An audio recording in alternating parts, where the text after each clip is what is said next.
Peace, peace, family. George Macon, aka the Black Goku, aka Kakarada Mr. Great. It's back at you again. I want to talk to the family briefly. I want to talk to the youth today. I want to talk to your children. I want to talk to the young people that may see this video. And I think I'm gonna do a live stream later on this, but I want to keep it short and brief. And I want to tell the young people that nigger culture is not black culture. And I titled this video because when I walk the streets of Philadelphia and I talk to a lot of young people and I ask them who some of our black greats were, they have no knowledge of it. But if I ask them who is Nelly Chopper or who is Cardi B or who is somebody that's on TV, they got a black belt in it. They know it all. They know how they know how to quote lyrics. They know how to say certain sayings. They know all these different things. But when I ask them to give me a frame of reference of what it is to be black, what it is to be black in America, to understand the culture of America, they have no knowledge of it. And that's dangerous. Here in Philadelphia, we have a culture where black men are conditioned to look down on other black men or even harm other black men for their own personal gain. I mean, it's to the point where, for the most part, black men in a city that's 51% black, like 1.8 million people, most of the time, black men will walk right past each other without even speaking to each other. If they're not in a controlled environment where it's like a job, or if you're at a gym where you have to abide by certain rules in order to be in those places, for the most part, black men don't even talk to each other.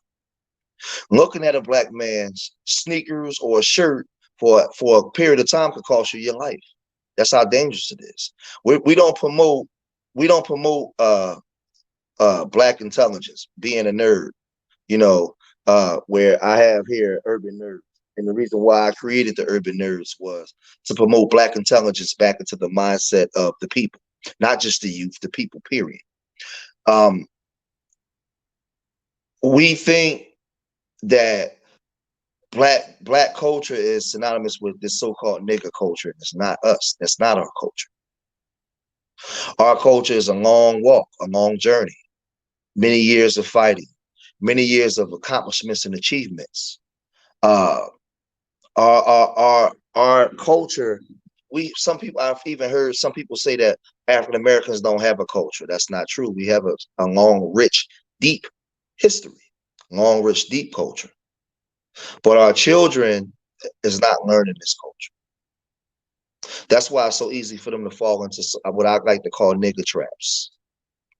And I want to speak to young black men first in this video because I remember being a young black man, running wild, getting locked up for all kinds of crimes against my own people, committing all kinds of crimes, not respecting my fellow brother, not wanting for my brother what I want for myself, not listening to my father, not respecting a woman, looking at all women as bottles that need to be corked.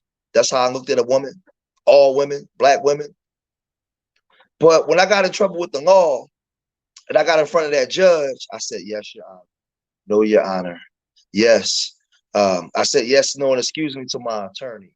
I wrote letters to the judge and hoping for leniency.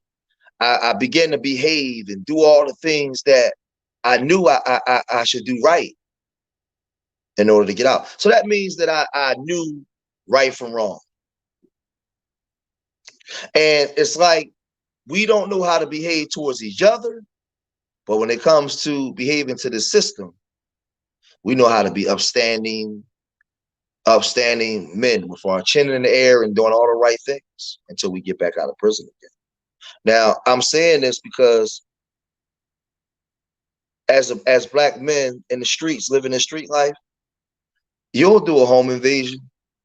You'll go into a house and kill another black man, take his resources, just so you can go shopping, so you can buy some sneakers, so you can go get a car, you can go get some coochie. You'll hurt another black man. You'll disrespect another black man and look just like you, whose grandparents and parents came from the same struggle yours came from.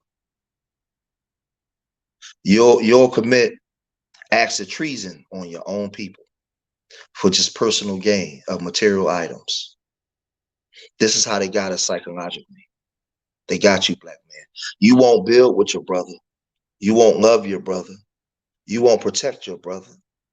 Your brother's an op, as they say in Chicago. Your brother is the enemy. Your brother is on the other side. But at the same time, when the white police shoot a black man, y'all turn around and protest and complain together, not realizing that y'all been on the same team the whole time. I'm telling you that nigger culture is not black culture. We've adopted these destructive and dysfunctional type of behaviors from our oppressors. We behave towards each other the same way they behave towards us. We do drive-bys on each other because they did drive-bys on us. We sell drugs to each other because they sold drugs to us. We kill each other for material items that they own. When I use a bullet that we don't manufacture to shoot you, another black man, I go to the white man's prisons. Most likely I got to go in front of a white judge that's going to sentence me, that's going to judge me, that already have a preconceived notion about me. I'm telling you that nigger culture is not black culture. And I want to save some of you young black men's lives before you get to prison and you're doing 55 to 110 years or 45 to 90, and now it's too late because you done sucked all the youth, all the life out you. You have to understand, have a frame of reference of what it is to be black and understand the greatness of African Americans. Understand that you come from a long line and a lineage and a DNA of powerful people. People that, when we talk about slavery, was the shortest slavery in the history of the world because we have a resiliency in the fight. I walked the streets and I asked the average black man, what was the Stonewall Rebellion about? What was the Gold Coast Rebellion about? What about the New York conspiracy? They know nothing about it. The Haitian Revolution, the Tacky Wars, they know nothing about it. The Black Power Revolution, they know nothing about it. Who was Mark Dean? Who was Mr. Carruthers? Who was Richard Spice? They know nothing about it. They don't know that the greatness of their deed that's in there, that's the greatness of them is in their DNA. And they can't access it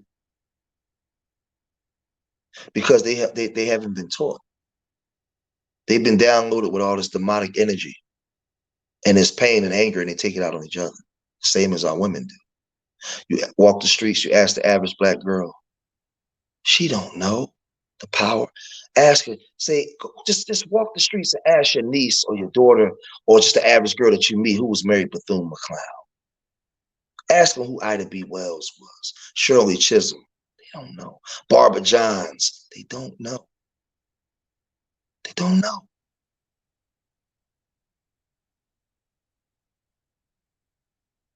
And that's a problem.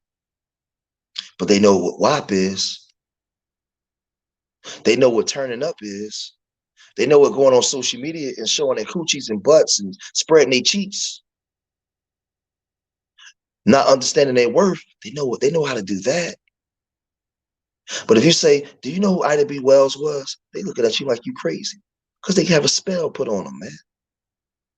They have a spell put on them now. We got to wake our people up from the spell and tell them that nigger culture, it's not black culture. It's not. Ask them who Dr. Rosalind Jeffries was. Ask them about these outstanding, beautiful black women that was proud of who they were in their culture and was powerful and got the attention of men by keeping their clothes on and their femininity. They didn't have to take off their clothes for the world to notice them. Nigger culture ain't black culture. We want to cry. We want to celebrate dysfunction, death and despair. And when the death comes knocking on the door, now you want to cry. Now you act like you don't understand why death has come to your door. Well, if you celebrated dysfunction, you chanted those rap songs, every day. Kill, kill, murder, destroy. Why I become a single mom? Well, you listen to WAP. There's some hoes in this house. Part you turned up. Why was my mom a single mom? Because she listened to Little Kim. All a direct reflection of what going on in the community. You want to change, you have to have a frame of reference for what it is to be black. You have to understand that this dysfunctional nigga culture ain't our culture. We have to give it back. We have to give it back. Don't wait till you a single mom with 3 different baby fathers, or you in prison with 60 years to say that George was right. The big homie was right. The big homie was dropping science the whole time, man, and I wasn't listening. Don't wait for that. We got the urban nerds now. We got the urban nerds, and we're promoting black intelligence. Now you got an option.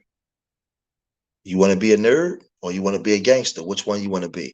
It's nothing making you be a gangster. It's nothing. It's the white man is not holding your hand and making you pull the trigger. We got 342 homicides here in Philadelphia right now, and we still got October, November, and December to go. We're on the trajectory of 450 homicides here in the city. We're taking it back to the late 80s, early 90s numbers. 85% of those homicides are black men. See, the system has set up the atmosphere for the crime to happen, but it's nobody pulling the trigger. You got a choice to make, black man. It's your choice. Do you want to be an urban nerd or do you want to be a gangster?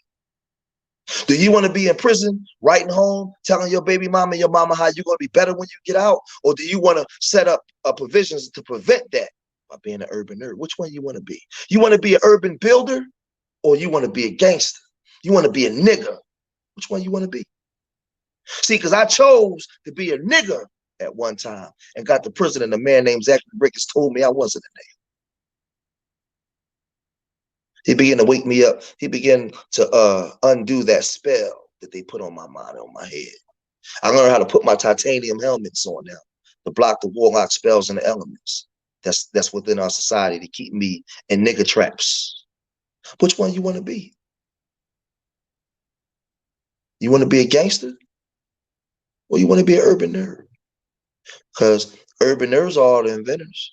They're the ones manifesting things into reality that people can benefit from. Gangsters are nothing. Gangsters are the bottom. Gang killers are at the bottom of the barrel.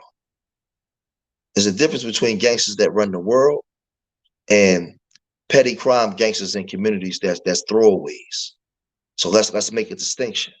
You ain't the gangster that's in Congress or Senate that's controlling governments. No, you are a petty crime gangster going straight to penitentiary. That's at the bottom of the barrel. A shooter. Nobody respects the shooter at the end. The shooter is the one that goes to prison.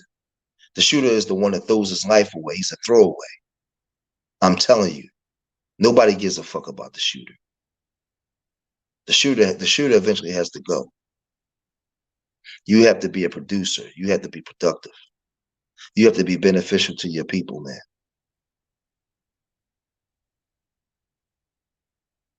You better listen. Y'all better listen to me, man. Y'all better listen. Nigga culture, it's not black culture. All the stuff that we celebrate on social media, that's not a great representation of our ancestors and where we come from and who we are as a people. So I'm telling you, young black man, you got a choice to make. Do you want to be cool? You want to be with the in crowd? Or do you want to separate yourself from that and begin to change the mindset of the people by being a builder, manifesting new realities outside of the one that's been given to us? It's time to make those changes. You want to be a leader or you want to be a follower? You want to be an innovator, huh? Or you want to stay caught up in this matrix? The choice is yours. Nobody's coming into your house to drag you out your house and hang you from a tree today. They get you to voluntarily hang yourself. So do you want to you want to remain thinking that you a nigga? Because I'm telling you right now, young black man, you are not a nigga. They told you was a nigga and you believed it. You are not a nigga. You are something greater than that. Step outside the matrix, man, and step into your real self, man. Step into the nature of what you were supposed to be, and begin to observe your surroundings and build, because you are a natural builder, black man. You have the DNA in you of a people that built this whole country up, that moved the 21st century. It's in you, black man. They know it. The problem is you don't know it. You don't know it. So you got a choice to make, young black man and young black woman. Do you want to continue to believe and think that you're a nigga? Or do you want to become an urban nerd and begin to build? The choice is yours. Peace.